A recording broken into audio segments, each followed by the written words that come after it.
John Quincy Adams as president. All of the candidates in the election of 1824 were Democratic Republicans.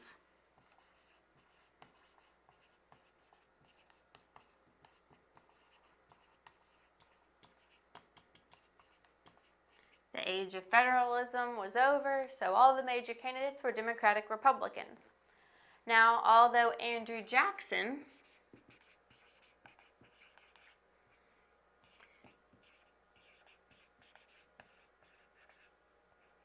actually received more electoral votes in the original election than John Quincy Adams, he did not win a majority.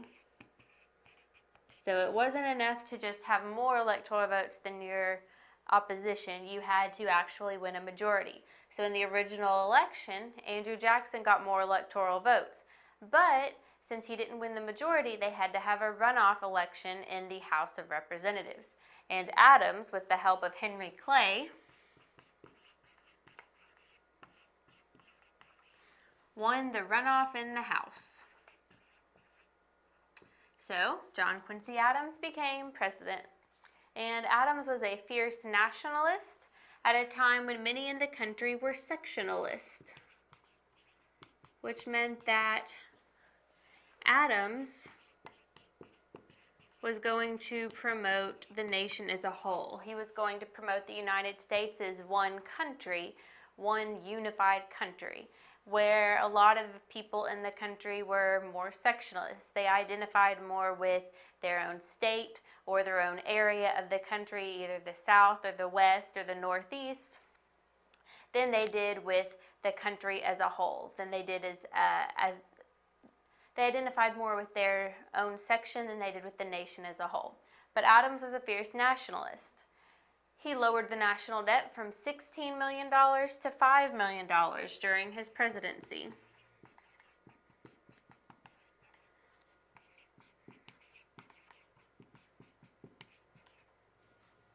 Adams suggested an intricate plan for internal improvements, which were basically domestic improvements within the United States as a whole.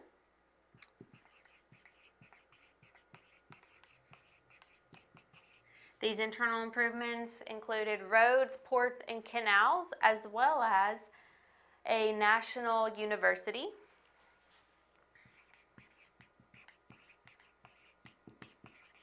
And federal funding for the arts. So these all showed how Madison was pushing nationalism. He wanted more roads, ports, and canals to connect the country. He wanted a national university that all people from all different states and sections of the country could identify with, and federal funding for the arts, art that would be American art, not just art from a single state or section of the country. However, Adams was still believed to be out of touch with the common man.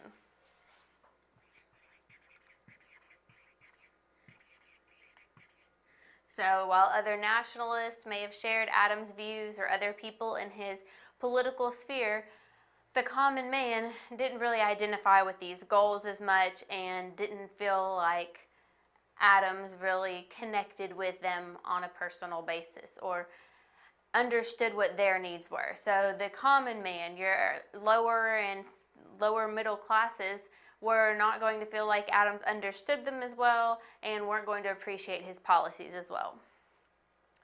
Adams further alienated the middle and lower classes with the Tariff of 1828 and his restriction of land sales to slow movement to the west. So people were still wanting to expand out west. They were going out further west and making homes for themselves. But Adams slowed land sales to these areas. Your people that were upper class citizens were probably already well established. They were plantation owners or industry owners in the Northeast. They were people who were well established and were probably going to be happy to stay where they were because that's where they were making a lot of money. Your lower and middle class citizens were the ones who were going to want to move and maybe try to make a better life for themselves. Those were the people who were going to be hurt by the land sales being slowed to the west. Now, the Tariff of 1828 was going to hit the South harder than the North, but your lower and middle classes in general didn't appreciate it in any section of the United States. Now, this tariff became known as the Tariff of Abominations in the South.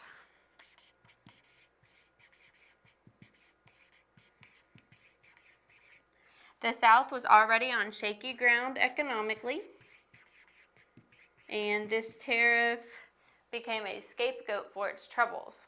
So, the Tariff of 1828 basically was to help protect Northeast industries. So, industries in the North were suffering because foreign goods that were being imported were being able to be sold for cheaper than what the Northeast industries were able to sell their goods at. So, the United States put a really high tax on these goods that were being imported. This meant that in order to get quality goods, you may have to pay more because some of the Northeast industries, some of those companies and factories were still working out the kinks. So you may not have gotten as good of a product from an American made product at that time as you would have from a British made product. But the British products were going to be taxed very high, and so that was going to make their prices go up as well. The British were going to have to account for that tariff whenever they priced their goods locally in America.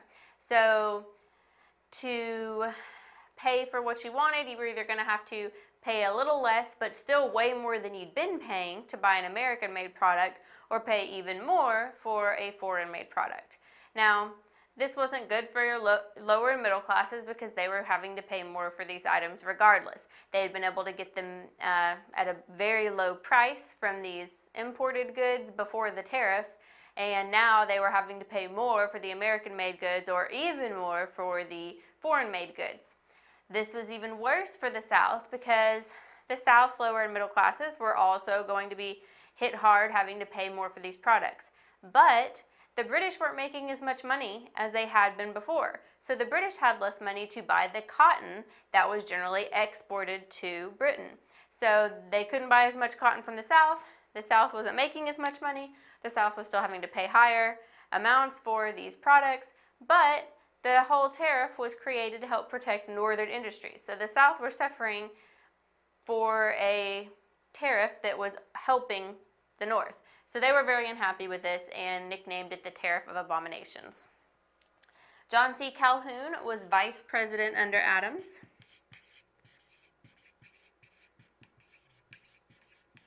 And he was an especially ardent Southern voice against tariffs. And he disliked the idea of tariffs in general, but he spoke out about the Tariff of 1828 a lot. And he unsuccessfully proposed that states should have the ability to nullify federal regulations.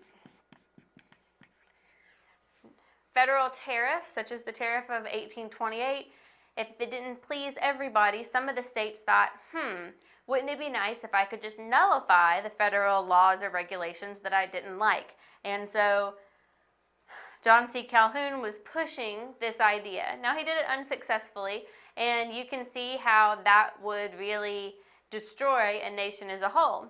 If the nation makes a law and individual states can just nullify that law, then it's like the states are still more in charge. So this went against Adams' nationalist views and went toward that sectionalism that a lot of the country was leaning toward at this time.